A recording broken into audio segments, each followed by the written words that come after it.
Oh, Mr. Dove.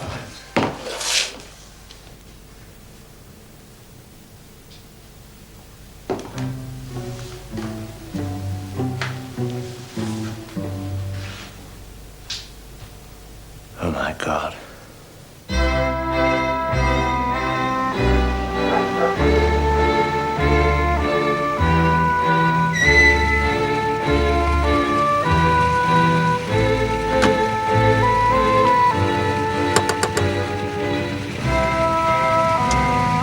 Protection is Marple.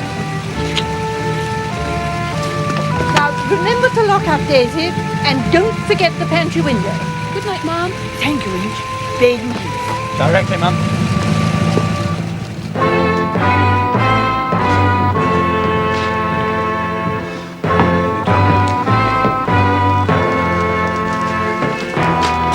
Excuse me, sir. What is it?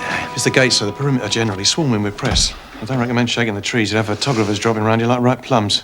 Get onto the local station. Tell them I want some extra men fast. What do the docs say, sir? Another poisoning. Cyanide this time in the tea. Instantaneous. Ah, Miss Dove. Good. Thank you.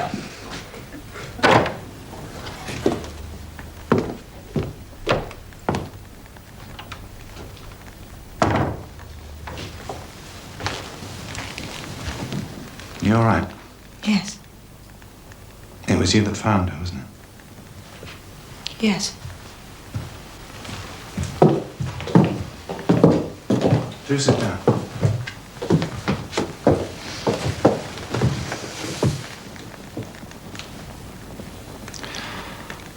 I want you to tell me what happened. I'm only trying to do my job, you know. Come on, out you go. Never mind, Joe. Officer! Now, have you got something for you? Gentlemen and lady, if you do not respect the integrity of this property, then we shall make arrests. There'll be no other warning. Yes, but you must be able to tell us... I can only repeat. There is no evidence as yet to confirm that Mrs. Fortescue's death is connected with that of her husband yesterday. Keep you in touch with all developments. Now, gentlemen, please.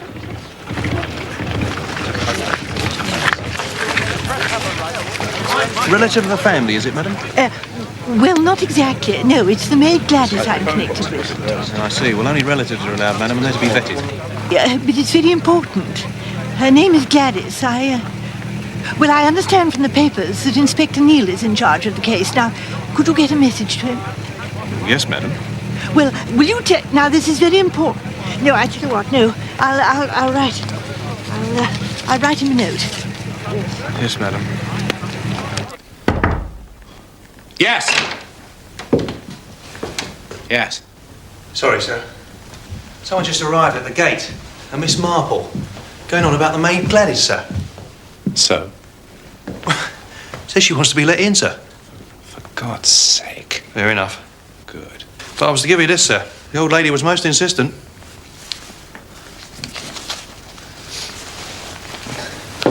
So, you ordered tea for 4:30, and then you went upstairs. What time did you come downstairs again? Tea time.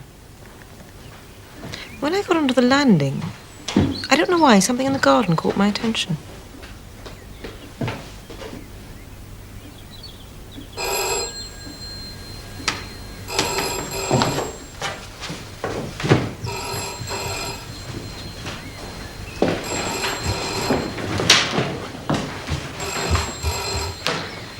Yew Tree Lodge? Yes, yes it is. Oh no.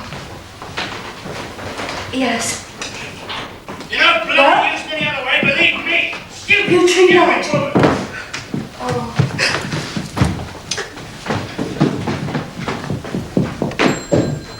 Who was it, Gladys? Wrong number, Miss Duff. Is tea ready? Mr. Lance will be here any minute. Yes, Miss Duff.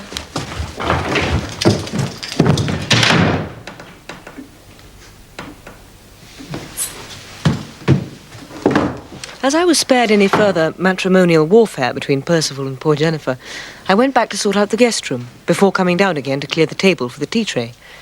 Gladys still hadn't arrived. Adele was getting impatient. Where is everyone this afternoon? Where's Jennifer? I think she's... she and Mr. Percival had a disagreement. What a surprise. Rex has left her 40 grand, did you know? I expect you do. Anyway, Percy is registering his displeasure. A wife with independent means. Anyway, go and fetch her. There's a duck, Miss Dove, will you? I've got to teach her to stand up to that husband of hers. Mind you, how do you stand up to a glass of cold water? Mrs. Fortescue is expecting you, Mrs. Percival. Thank you, Miss Dove.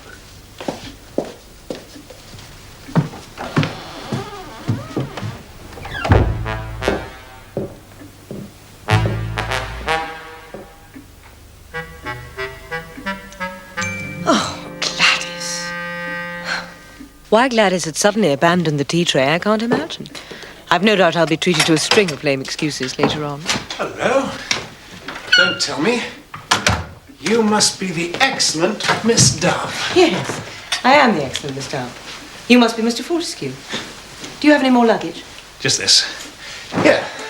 Really? There's no need. This was heading for the drawing room, I believe.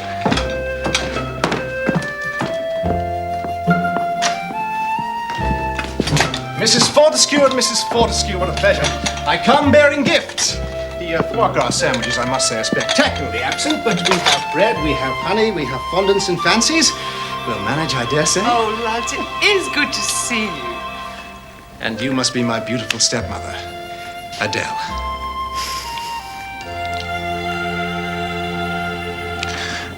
And after tea, Fortescue left the room first. Yes, Lance left first. I gather he went up to see Miss Henderson, his aunt. I heard Mrs. Percival leave almost immediately. So Mrs. Fortescue was left alone? Presumably. And the man in the garden? Well, I assumed that must have been Lance Fortescue. No, it couldn't have been. His train was late, didn't arrive till 4:34. It's 5 minutes by taxi at least from the station. Tell me, the person you heard moving about upstairs, I'm almost certain it was Adele's room. Quite honestly, it sounded like a man. Oh, dear. Well, my only poor consolation, and it is a very poor one, I'm almost certainly too late anyway. So you'll be leaving now, ma'am, will you? Oh, no. Certainly not.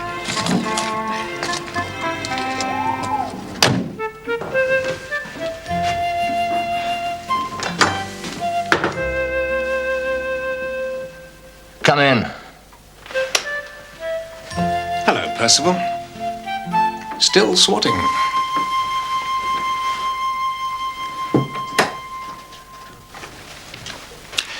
I wish I had something to take my mind off this horrible business.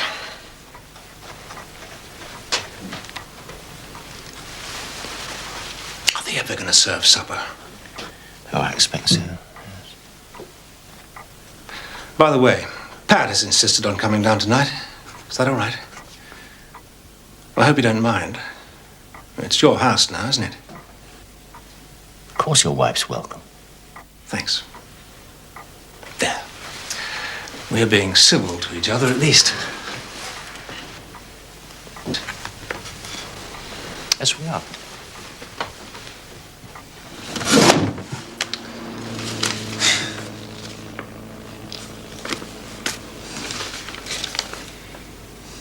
Well, that old pussy outside the gates won't. Oh, God knows.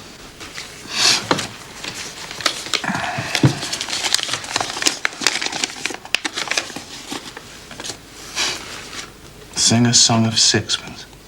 What's that supposed to mean? I think the old girl's got an attic to rent, frankly. Ah.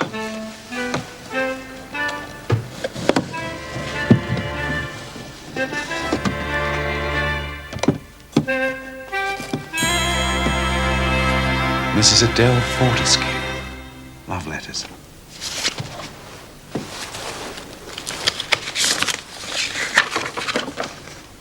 Scented or steamy? Always in my thoughts. Vivian. Dubois. So that's what he was after. Dubois. A man in the garden. What a gold rush.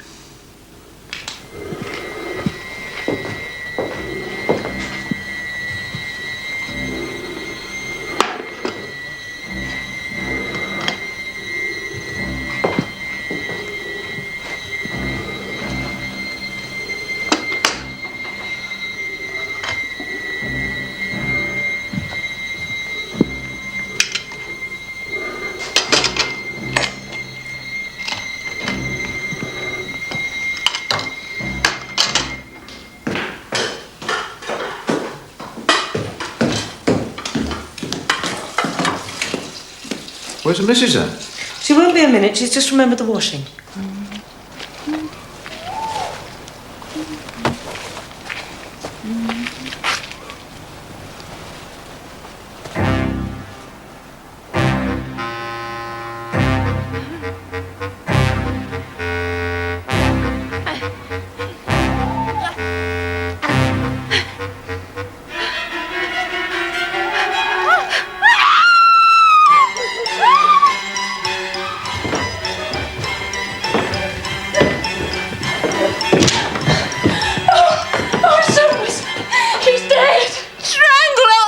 Who are you talking about, Mrs. Crump? Gladys. Oh, Gladys. No, she's got clothes. Mrs. Crump, what are you saying? They put a clothes peg on her.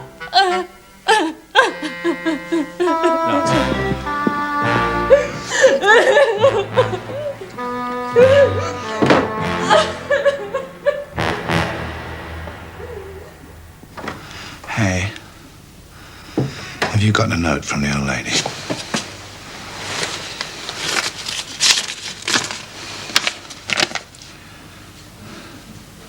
The maid was in the garden, hanging out the clothes. Along came a blackbird and picked off her nose.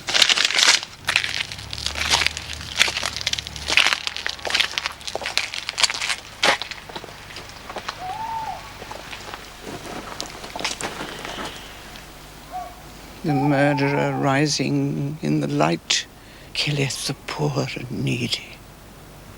And in the night is the thief. Where a testament is, there must also of necessity be the death of the testator. Yes. Poor Gladys. I trained her, you know. Do you want us to book you into a hotel, madam? Nonsense. She'll be staying here. That's most kind of you. There you are, Miss Marple. Oh, thank you very much.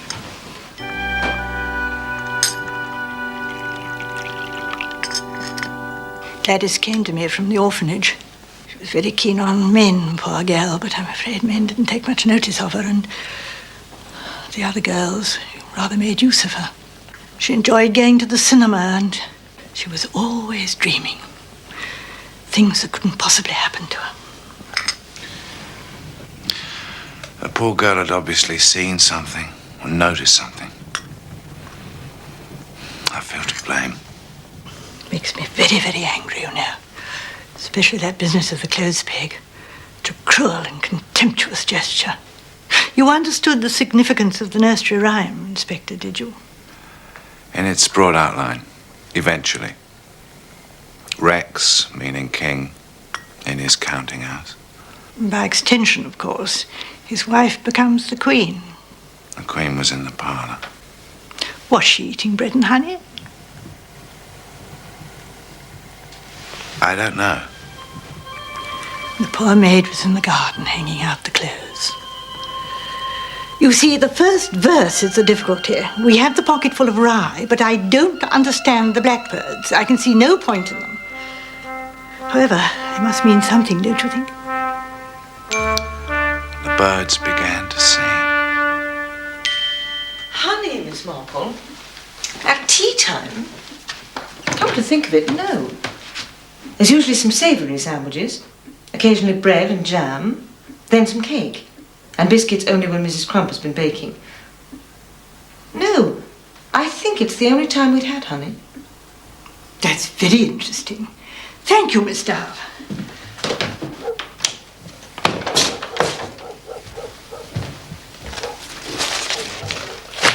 I've cleared Adele's desk, sir. Who benefits?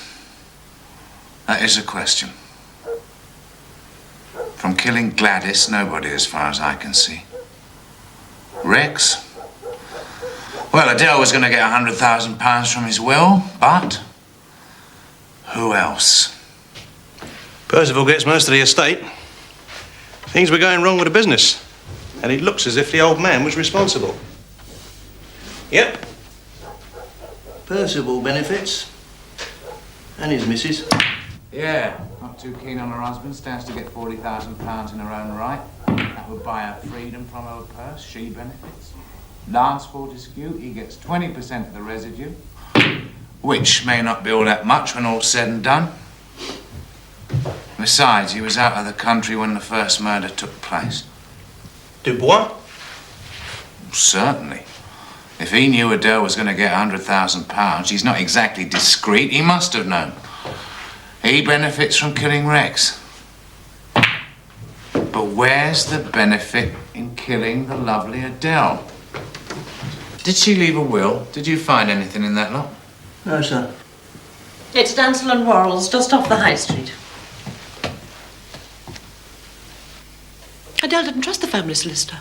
I don't blame her. Bloody Billingsby's in Percy's pocket.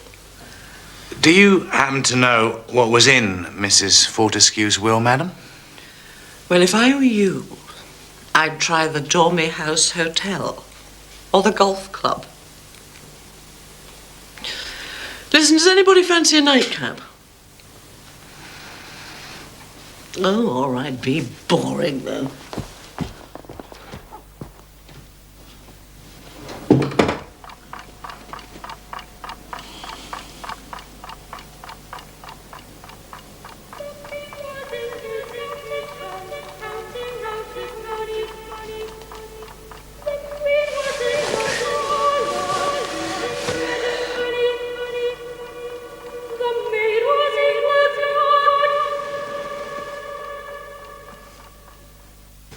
I suppose it had been going on for, over a year anyway.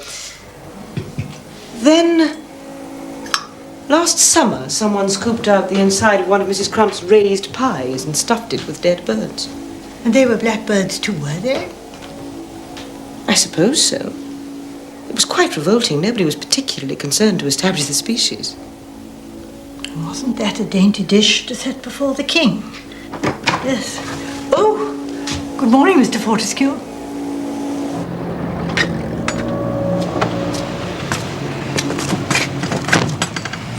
Dormy House Hotel? All in one. You left the hotel about 3:30 and you returned about 5. Yes. And your route took you nowhere near Yew Tree Lodge. As I told you, I went across the heath, round by the sandpits, and back through Curzon Woods. As you told us. And you take this walk for your pleasure. Yes, I wanted to think. About Mrs. Fortescue. What was your relationship with Mrs. Fortescue? We were friends. Friends? She led me to believe that she was quite fond of me. I liked her, but she was married. You didn't see much future for the affair. No, quite frankly, I didn't. So, it was an affair we're talking about.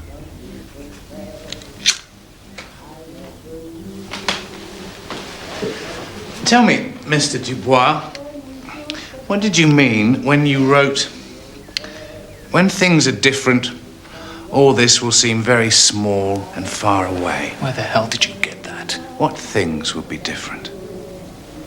Now, you wrote this 2 weeks ago. Presumably you can remember. Quite frankly, it suggests to me a future without Mr. Fortescue. And that means one of two things. Either Mrs. Fortescue will leave her husband, or her husband will somehow depart from the scene. Wouldn't you agree? And you can't build up a case against me, Inspector. She made a will, you know. Left you all her money. Everything she possessed. I don't want the money. I didn't want a penny of it. Of course, isn't very much. Jewelry, a few furs. I imagine very little cash at all. But I thought her husband... Did you, Mr. Dubois? That's very interesting. I wondered if you knew the terms of Rex Fortescue's will.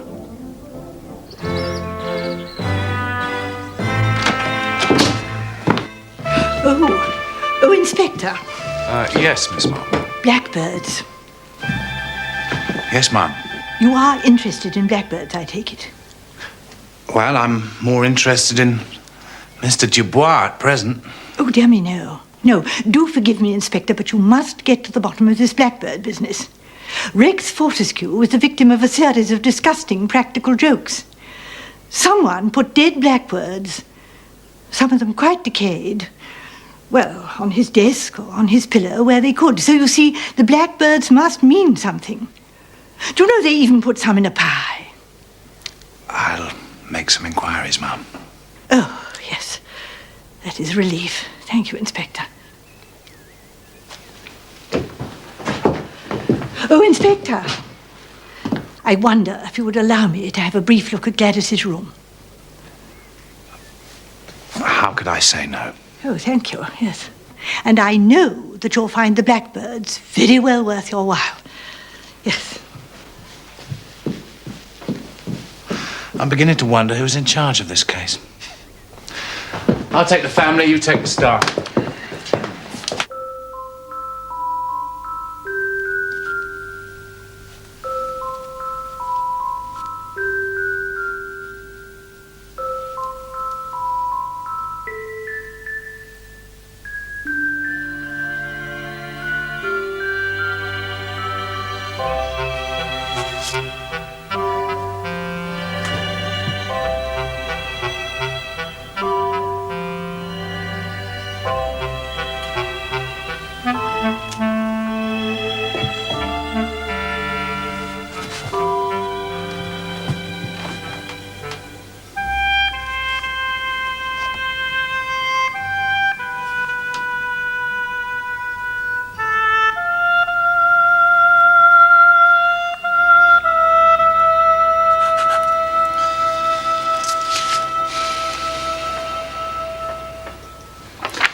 I wonder,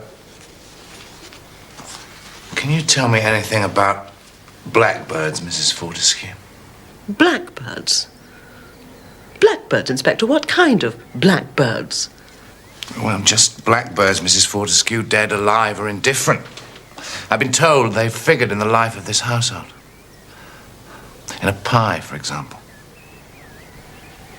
I don't know anything about that.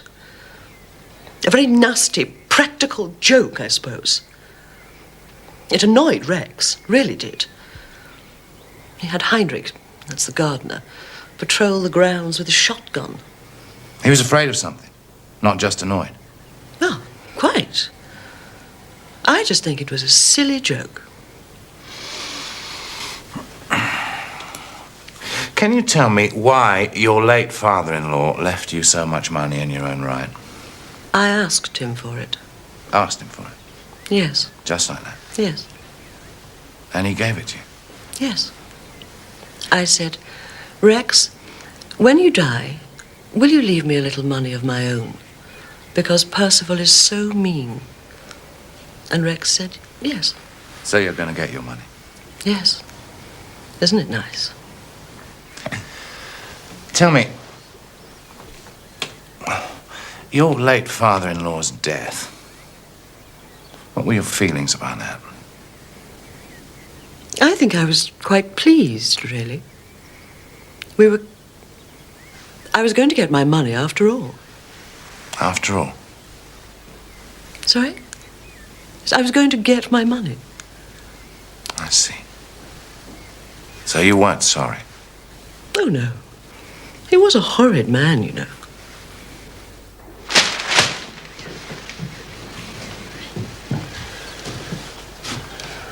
No wonder it's called the gutter press. I can't believe it's us they're writing about. I'm sorry, my darling. I'm bad luck. I warned you, you know. Don't say that. You're not to say that. It's bloody nonsense.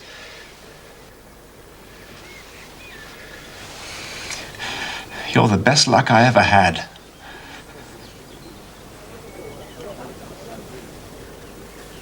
What is it, darling? Nothing.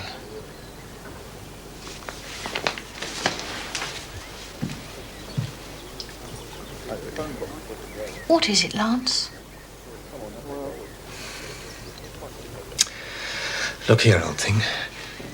I don't think I can face this idea of being a desk squaller, you know. I really don't. I mean, it's clear that Percival doesn't want me around the place. I see. Then what are you going to do? I want to go back to Africa, Pat. I hate this place. Let's go back. But how would we manage? Come in. Ah, good. Mr. Fortescue, I wonder if you could help me.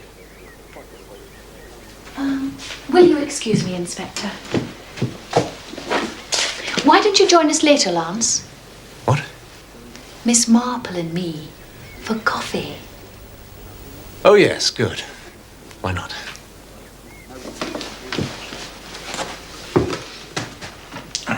Yes, Inspector.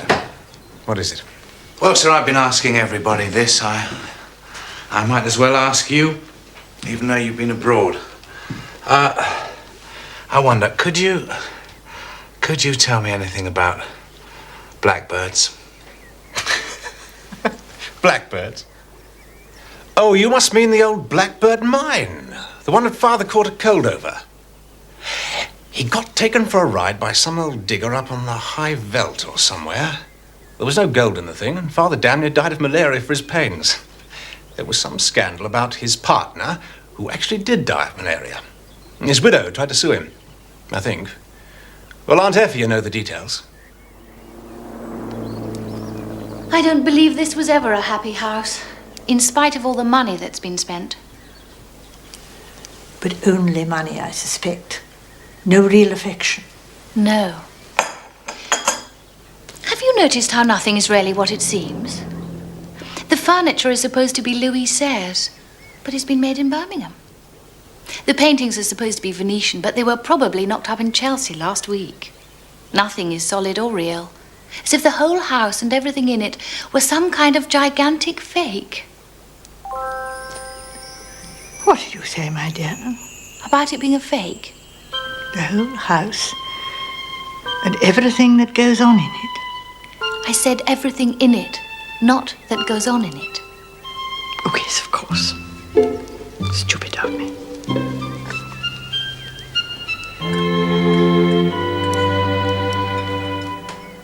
I wondered, Ma'am, if you could tell me anything about the Blackbird mine. Oh. You've got on to that, have you? That was the Marple woman, wasn't it? I'll tell you. My late brother-in-law went into it with a man called Mackenzie. They went out to Africa together, and Mackenzie died there.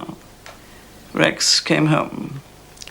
He subsequently admitted that the thing was worthless. Hurt his pride, I think. But then pride and grace ne'er dwelt in one place. Where was the mine? Oh, I don't know. Africa somewhere. Percival will know. The Mackenzies didn't let it rest, I gather. Oh, you want the hearsay as well, do you? I'd be most grateful, Ma'am. Mrs. Mackenzie was an unbalanced sort of woman. Ended up in an asylum, I believe. She came here, you know, dragging along a couple of young children who looked scared to death. Accused Rex of murdering her husband. Said she'd bring up her children to take their revenge.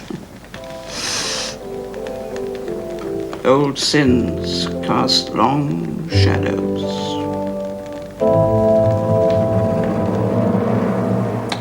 The children. How about this?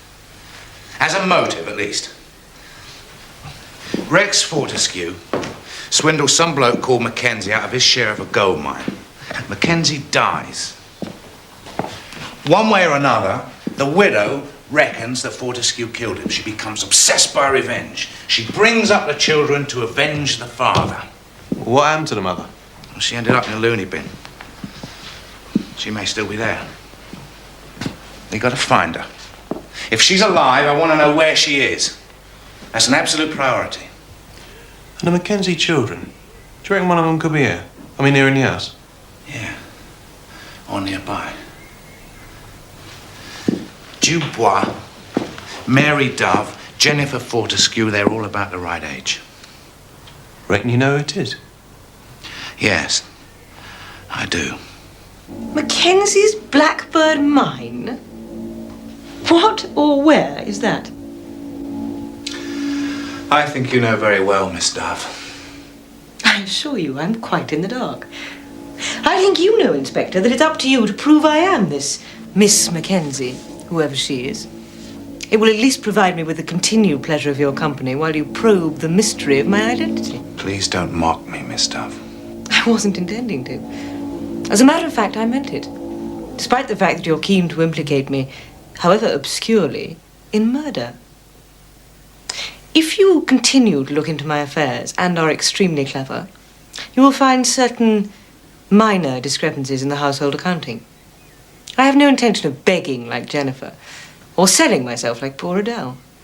However, if I find that you are near the heart of my secret, I shall be able to replace the money, and then it will be impossible to prosecute. Do you find that immoral? In such a place as this?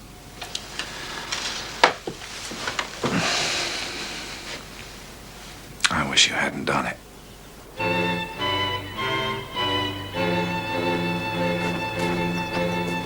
Here, Sarge.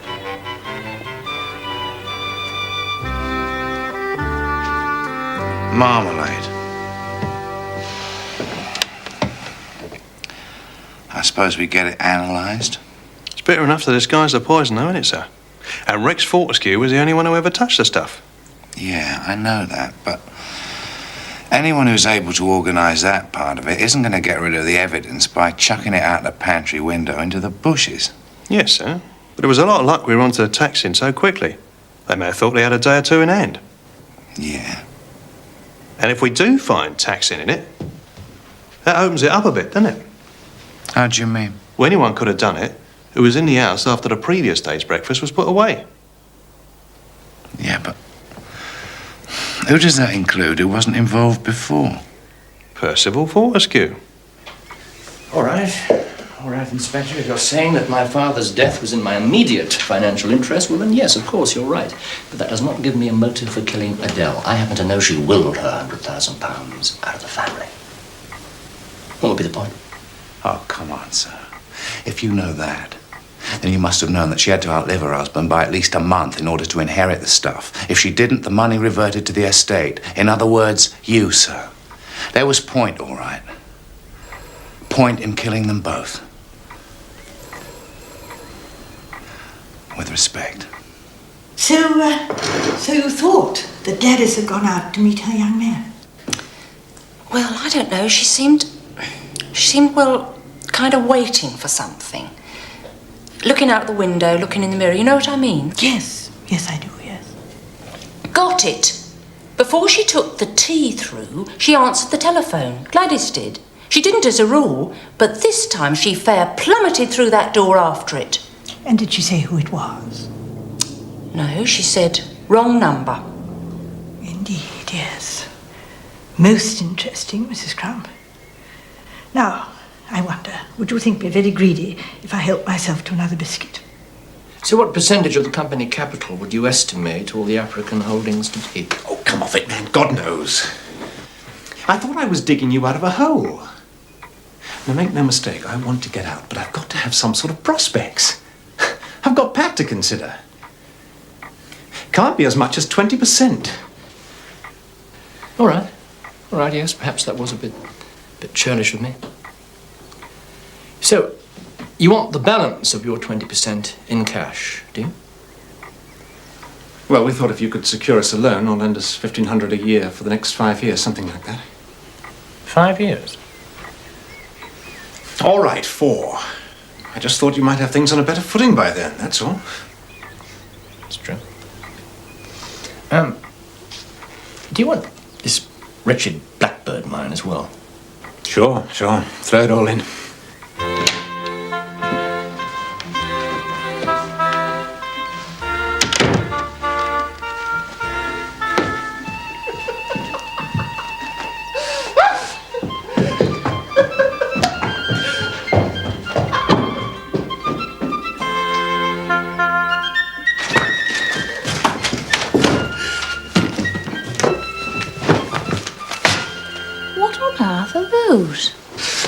My birthright.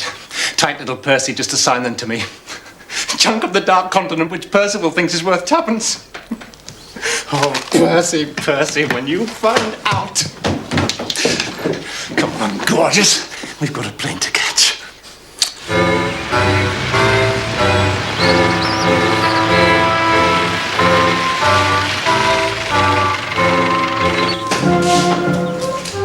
You're not just taking it. Certainly.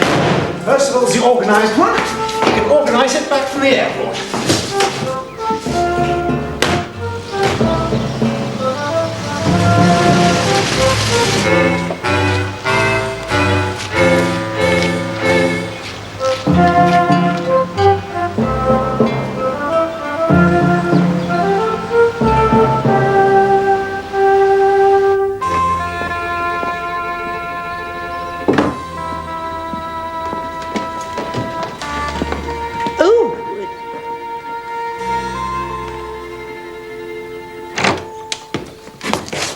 Got anything? Mrs. Mackenzie. Good. Where is she? You can walk it in a quarter of an hour.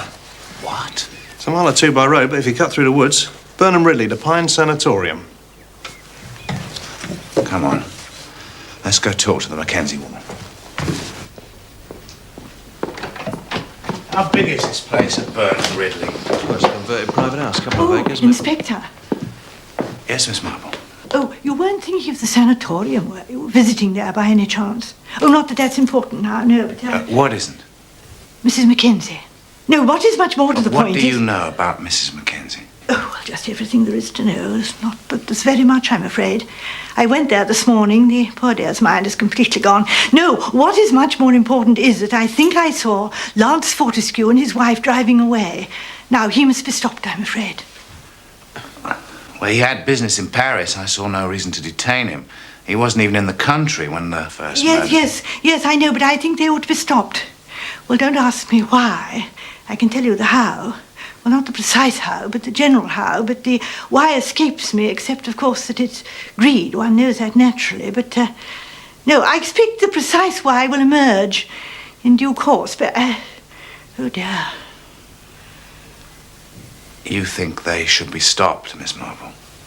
He should. Yes. Well, Miss Marple, I failed to listen to you once and I regretted it. Put out a general call for Fortescue's car. They'll be heading towards North. I'll keep an eye on them. Right, sir.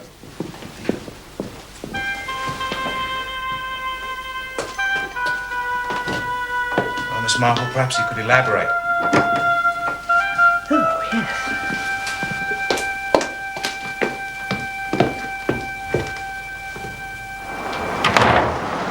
Yeah, Bentley.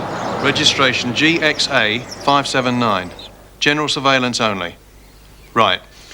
We found the pot of marmalade in the garden, but I can't believe... Oh, so that was how it was done, yes. Yes, very simple, of course. Yes, but it's such a stupid way of getting rid of the evidence. Oh, but the killer of Rex Fortescue wasn't very bright, I'm afraid. And who was that? Oh, it was Gladys Martin, of course. Oh, she didn't mean to. She put the taxine in the marmalade, but she didn't think it was poison. What did she think it was? Oh, I imagine she thought it was some form of a truth drug, you know, something like that. She was told to put it in, just as she was told to put a handful of rye in Rex Fortescue's pocket, and just as she was told to serve honey for tea. You have to keep constantly in mind that poor Gladys was not attractive. She was a lump, I'm afraid, and more importantly still, very credulous. It would have been quite easy for her to believe in a truth drug if told her by a personable young man. And who was that? Well, he called himself Albert Evans. He met her at a holiday camp. He flattered her, made love to her, and told her some story of injustice. You see, that was where the truth drug came in.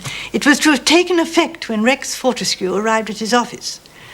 There, forced by this miracle of modern science, he was to have admitted the truth before witnesses. Her Albert got her to apply for a job here when one came up, and I must say she had very good references, even though I do say it myself. And when she knew that she had caused his death... Well, what was the first thing that she said to you when you questioned her?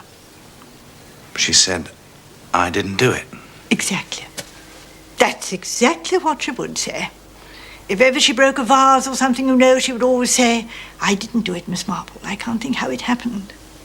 Poor dear. Besides which, her Albert was meeting her the next day, and she knew that he would explain everything to her. You see, that was the telephone call she took just before tea. So she brought the tray into the hall. She saw him outside. She left the tray. She went out to meet him, and he killed her. Yes, exactly. And her Albert? Oh, I'm so sorry. Didn't I say Lance Fortescue?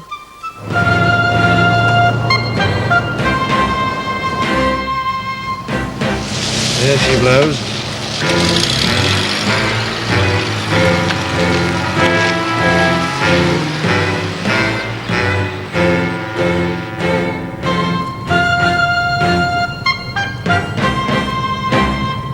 Oh, no. Please, no.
Poor sad girl Pat who put me onto it. Blackbird business and the pocket full of rye. The way things fitted into the rhyme were all a complete fake. Like much in this house. Used by Lance Fortescue, who'd heard about the blackbirds, that's all.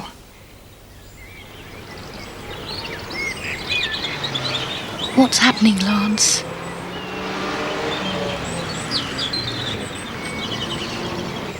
What have you done?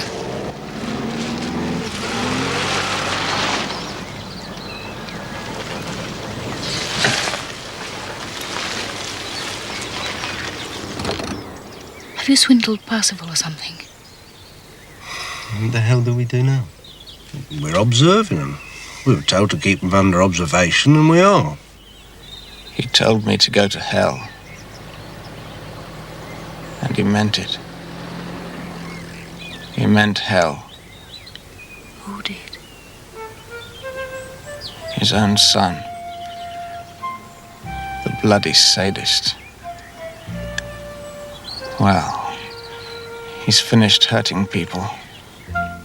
Thought the only way to get his hand on the money was to kill his father and to use the nursery rhyme to cover his tracks. Just as he used poor Gladys. After I saw Aunt Effie, I slipped down the back stairs and round to the sitting room to see Adele. I knew the lazy cat would be there. She said as much just by looking at me. She was waiting. I could have laced her tea 5 times over. It must have been more than greed to plan all that. Oh, yes. And of course his real madness was thinking he could do what he did and keep the love of a girl like Pat. It was for us, you see. I wanted for us to be all right. You're the only thing I've ever really loved.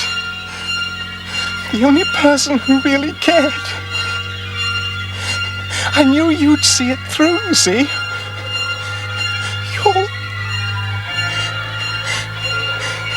You're the one. I mean, you.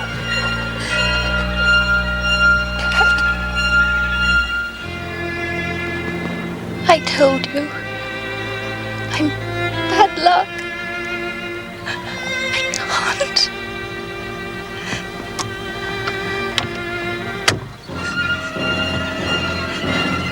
Get out! Get out!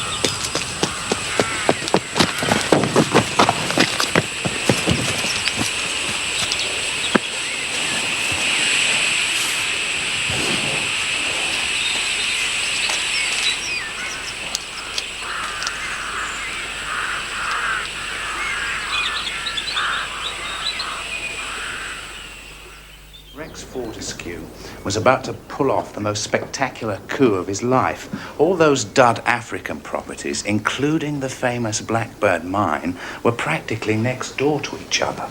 In 12 months, he'd accumulated a small mountain range of high-grade uranium ore. It's worth millions. All businessmen are the victims of greed, some way or another, I fear. I'd like to thank you, Miss Marple. I don't think I'd have got there without you. Oh, yes. Men like Lance, you know, always prove their own hangman. Oh, yes, you would have got there. I just happened to know Gladys, and I happened to hear Mrs. Parsons' little children singing, that's all. Oh, excuse me, Inspector.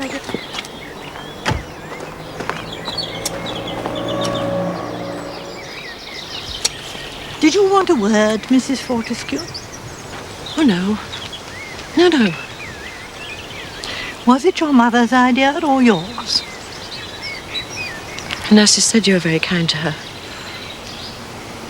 Poor Mummy. Yes, it was her idea. I mean, her idea. But it was you who thought of marrying Percival. Sort of. Sort of happened, really. And the Blackbirds. Was that your idea of avenging your father? Mummy made me. She did. Nevertheless, it was very naughty. Rex deserved it. He was a horrid man. Well, it's not the point. No. Well, you'll be leaving your husband now, will you? Yes. Yes. Well, goodbye, Mrs. Fortescue. Goodbye. Thank you. Well, so the Mackenzies got their money after all. At least £40,000 worth of it. That's what she meant. Yes, I see. And all she had to do was ask for it. Old Rex just gave it to her. Oh, do you think so? I think he knew who she was. But there, we shall never really know now, will we? Well, goodbye, Inspector. Goodbye. Now, thank you. It's a very meeting.